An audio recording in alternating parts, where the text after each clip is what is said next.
Hey guys, exciting video here. We're going to go over my top 5 tips for the R sound, and you'll get to see me working with real students as I help them live to get this sound.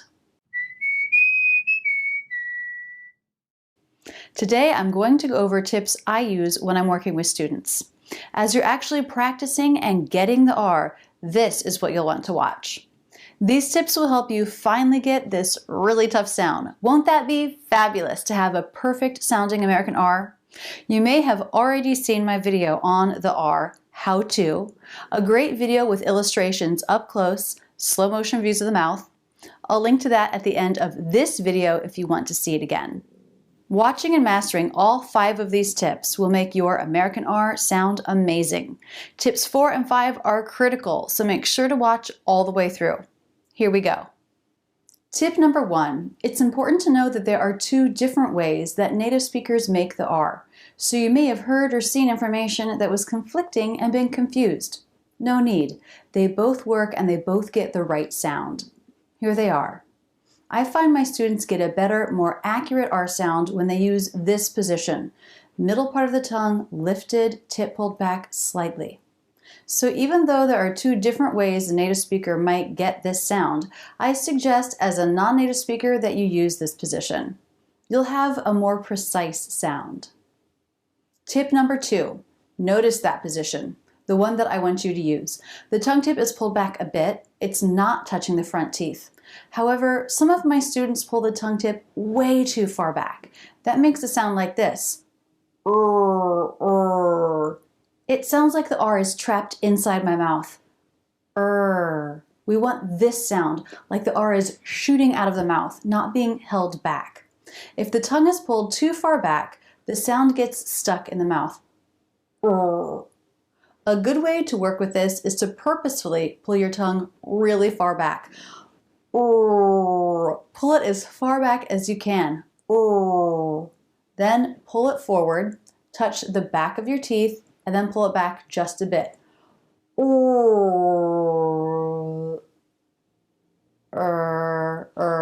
Just a tiny bit. Sometimes doing it wrong, pulling the tongue tip too far back, can help you find what's right. If the tongue tip is pulled too far back, it brings extra tension in here, at the base of the tongue. We don't want that. Tip more forward, base of the tongue relaxed, sound flowing forward. Watch me working with a student on this sound. Here we were working on words with the vowel, like in Burma and internal. We talk about forward flow. When we were talking about the vowel just then, I was talking about really releasing the throat here and relaxing the base of the tongue. But I also sense that it could be that when you're trying to make the R, the tip of your tongue is pulling too far back. And that also makes the sound feel trapped. So, you know, it's hard to explain. Does the tongue pull back? Yes.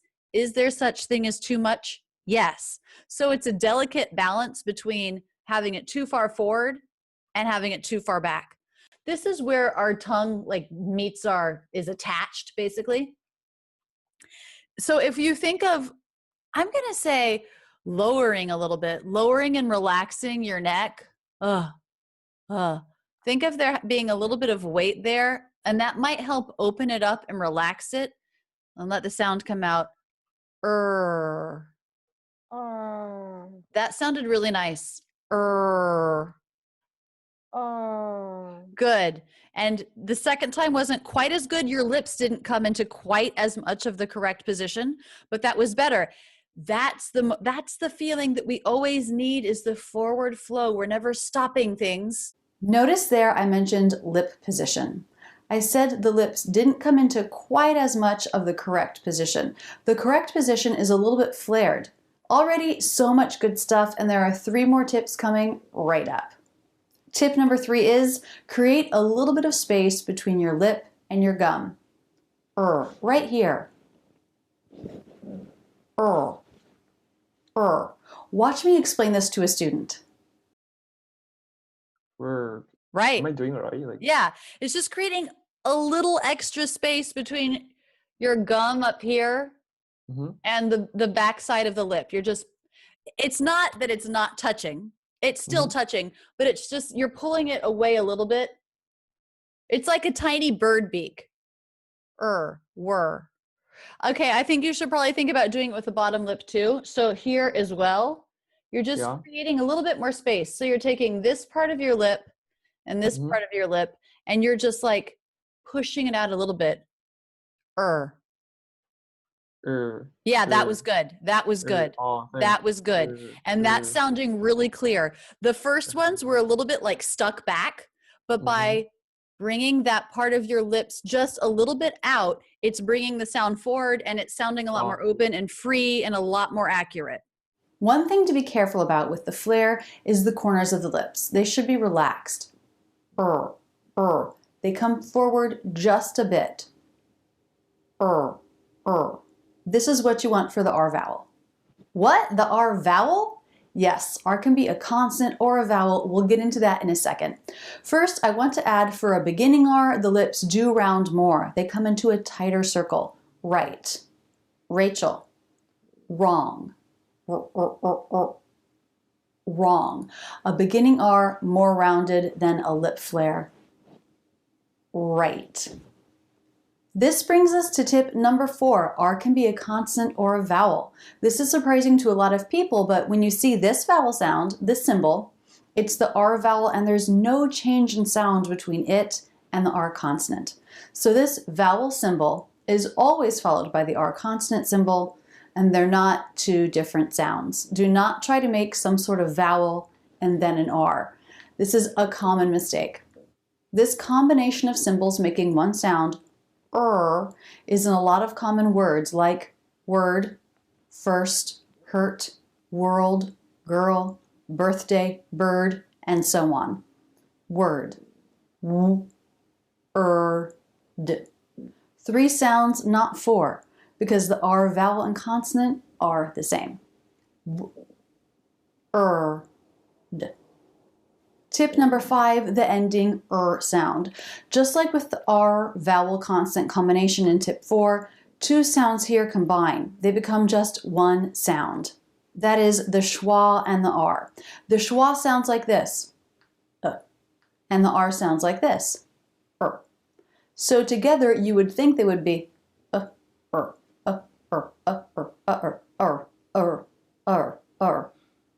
they're not. R takes over the schwa and erases it. We call that a syllabic consonant. So it's just This ending is very common. Let's look at some words. Teacher. Teach. Just an R sound at the end. Teacher. Brother. Broth. Whisper. Wisp. Faster. Fast. Faster. Schwa R endings are always on stressed syllables, so they're said quickly and simply. This means your lips might not round or flare at all. Brother. Brother.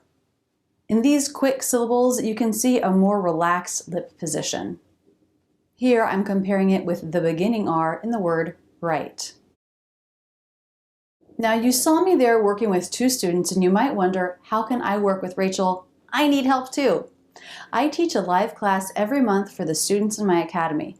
I work with 3 to 5 students each time on a wide range of topics, and of course, even if you're not chosen to work live with me, you can come to the online class and ask questions that I can answer. Visit rachelsenglishacademy.com to learn more about signing up for the academy.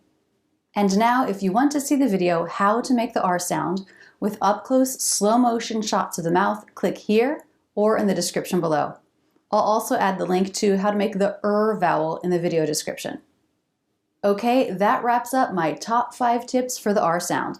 Please let me know in the comments which of the 5 tips was the most important for you and how you'll be using that tip to improve the way you sound.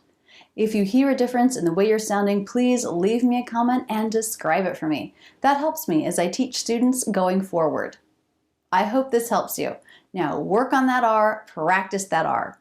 That's it, and thanks so much for using Rachel's English. If you want to see my absolute latest video, click here. If you're new to the channel, check out this Where to Start playlist. Click here to subscribe. I make new videos on American English every Tuesday. To be sure we can keep in touch, click here to sign up for my newsletter. You'll get free lessons in your inbox every week.